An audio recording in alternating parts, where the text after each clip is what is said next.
Hi అండి, welcome to voice of Kavya. అందరికీ గురు పౌర్ణమి శుభాకాంక్షలు బిలేటెడ్గా.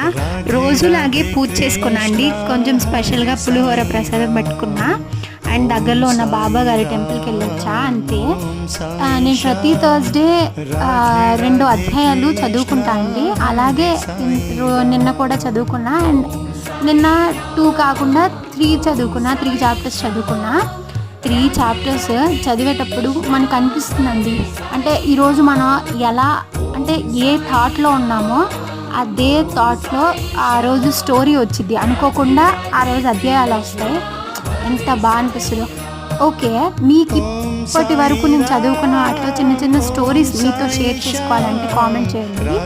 అండ్ ఇదే మన ఫస్ట్ వీడియో వాయిస్ ఓవర్ ఇస్తూ ఇప్పటి వరకు సపోర్ట్ చేసినట్టుగా రోజు సపోర్ట్ చేస్తూ ఉండండి. రోజుకో స్టోరీ చెప్తా ఉంటాం. Thank you so much.